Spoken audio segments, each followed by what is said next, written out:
Bonjour à tous, j'espère que vous allez bien, j'espère que vous avez passé une super semaine. Aujourd'hui on se retrouve pour la présentation du livre Les Aérostats d'Amélie Nothomb. C'est un livre très beau, avec un suspense incroyable, ça je vous en parlerai dans la suite de la vidéo. C'est ma mère qui me l'a fait découvrir parce qu'elle l'avait acheté très peu de temps après sa parution. Et je l'ai lu il n'y a pas très longtemps et je l'ai dévoré. C'est-à-dire que je me suis posée avec ce livre et je ne pouvais pas m'arrêter ni pour manger ni pour quoi que ce soit. Je devais absolument terminer ce livre parce que dans cet ouvrage, il y a une sorte de tension qui instaure un suspense incroyable. Et ça a été un de mes dénouements préférés. Enfin, j'ai été fascinée par le dénouement de l'histoire et c'est une tension narrative qui met le lecteur en haleine pendant tout le roman.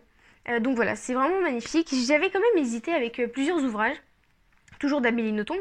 Donc avec par exemple Stupeur et Troublement, qui est un livre qui est sorti en 1999 et qui a reçu le prix du roman de l'Académie française, qui a été amplement salué par la critique. Et donc j'hésitais avec celui-là et avec un autre qui s'appelle donc Le Voyage d'hiver, qui est sorti donc en 2009.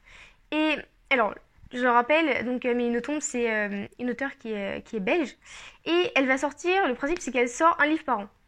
Donc depuis son ouvrage Hygiène de l'assassin en 1992, elle va en sortir un par an. Mais je trouvais ça quand même intéressant. Le dernier, Les Aérostats, il est sorti en été 2020.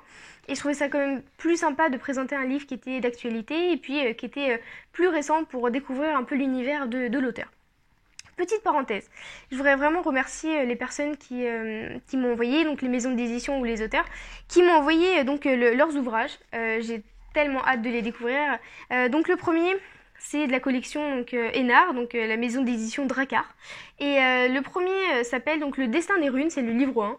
Ça se passe donc dans un comté de Norvège occidentale au 9e siècle et ça a l'air plutôt sympa. Le prochain, donc c'est Ma petite Sibérie d'Annie Crochy. Et c'est en fait, donc vous l'avez compris, c'est en Sibérie et c'est l'histoire d'une jeune fille qui s'appelle Héloïse et qui va un peu s'amouracher pour son fidèle ami qui s'appelle Giacomo. Donc ça a l'air plutôt sympa. Et puis le dernier, c'était donc Indie Boy de Casey Bowler. Et c'est l'histoire, donc elle se passe aux États-Unis et donc c'est Ron qui est un jeune homme de 23 ans et qui vit dans des milieux assez critiques, dans des quartiers des États-Unis qui sont assez malfamés. Et il va être accusé d'avoir tué une star de la NBA. Et donc il y a deux enquêteurs qui vont se mettre sur le sujet. Donc voilà, je vous remercie beaucoup pour tout ce que j'ai reçu. Et puis dans le courant des semaines à venir, je vous les présenterai sous forme de post. Donc voilà, préparez-vous, ça va être génial. Donc on revient au roman Les Aérostats d'Amélie Nothomb. C'est un roman génial. Je vais vous raconter un peu l'histoire. Alors, Ange, c'est une jeune fille qui doit avoir la vingtaine et qui est belge. Elle étudie dans une université belge et au début c'est assez drôle. Enfin, le roman commence d'une manière assez comique. Elle va être avec sa colocataire qui a quelques années de plus mais qui paraît tellement plus vieille qu'elle. Elle a des petites manies. Donc faut étirer le rideau de douche parce que sinon il est froissé. Faut fermer le petit bouchon du shampoing sinon il sèche. Enfin des trucs comme ça. Donc c'est assez drôle quand même de découvrir au début. Mais l'histoire commence quand en fait elle va chercher à avoir un travail. Elle va avoir un petit boulot pour se faire en fait de l'argent en dehors de ses études.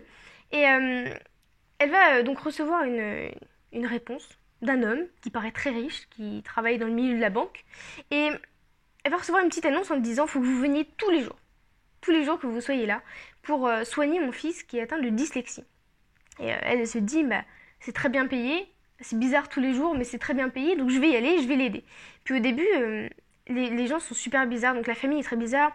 La mère, elle est collectionneuse, mais que sur internet, et elle va paraître très idiote. Le père, très bizarre. Il est très menaçant, très pressant, et par exemple, il va regarder tous les cours que donne donc Ange à son fils de 16 ans qui est dyslexique, qui s'appelle Pi. Il va la regarder à travers donc une sorte de miroir transparent. Il surveille comme ça depuis son bureau, donc c'est très étrange. Et l'adolescent est clairement en détresse. Donc dans une famille très riche, son père ne l'écoute pas, sa mère est totalement idiote, donc il s'y retrouve pas. Et il est pas bien, il est tout seul, il a pas d'amis, il a plein voyagé, mais il est pas heureux dans sa vie. Et elle va essayer de lui faire découvrir les littératures. Donc elle va commencer avec un roman de Stendhal, donc Le Rouge et le Noir. Il va pas adorer, il va dire que c'est pour les filles. Et là, ça va un peu la vexer, parce que c'est un roman qu'elle adore. Elle va lui faire découvrir l'Iliade, l'Odyssée d'Homère. Encore Les Métamorphoses de Kafka. Elle va faire découvrir comme ça des monuments à ce jeune homme qui est en détresse et ils vont nouer une relation qui est très bizarre. À la fois, elle va bien l'aimer quand même. Il va y avoir une sorte d'amitié et elle peut pas se résoudre, même s'ils sont très très très bizarres. Elle peut pas se résoudre à le laisser tout seul. Donc elle se dit, je vais l'aider au plus possible, même si la famille est très bizarre avec moi, je vais l'aider quand même. Et lui, il est fou amoureux d'elle. Chaque fois, à chaque cours, il arrive et lui dit, je t'aime, je suis amoureux de toi, je veux partir avec toi. Alors qu'il a 16 ans et elle, c'est sa professeure, il peut pas avoir un lien comme ça avec elle. Et c'est une relation très bizarre. Elle va essayer de se détacher de l'emprise du père qui les surveille depuis son bureau. À la fois, le fils, il va prendre goût à la vie et à la littérature. Et ça fait un mélange très bizarre, un roman qui est construit sous une forme de dialogue entre ces deux personnages. Et la fin, bien sûr, évidemment, je vous dis pas la fin. Mais c'est terrible et faut juste lire ce roman juste pour son suspense et son dénouement à la fin. Et j'ai eu la même réaction qu'un des personnages de l'histoire. Je me disais mais quoi? Mais comment ça peut se terminer comme ça? Donc c'est un roman absolument génial. Il y a une phrase juste avant de terminer la présentation que j'aimerais lire. C'est une phrase qui est en quatrième de couverture. Elle fait souvent ça.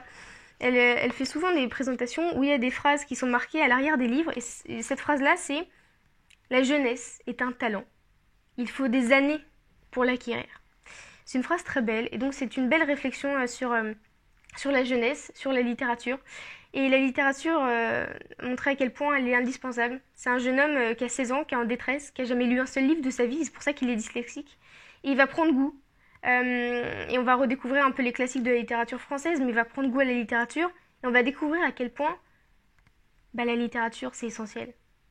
C'est ce qui fait nos vies, c'est ce qui forge nos vies d'adultes et nos vies d'adolescents. Et c'est un bastion qui est fondamental. Et il ne faut pas l'oublier, ça, dans notre vie. Donc voilà, c'est un roman magnifique. Et je répète, donc Les Aérostats d'Amélie Nothomb. Un livre qui est sorti en été 2020. Voilà, j'espère que ça vous aura plu. On se dit à très très vite. Alors déjà pour une nouvelle présentation et pour les présentations des livres que j'ai reçus.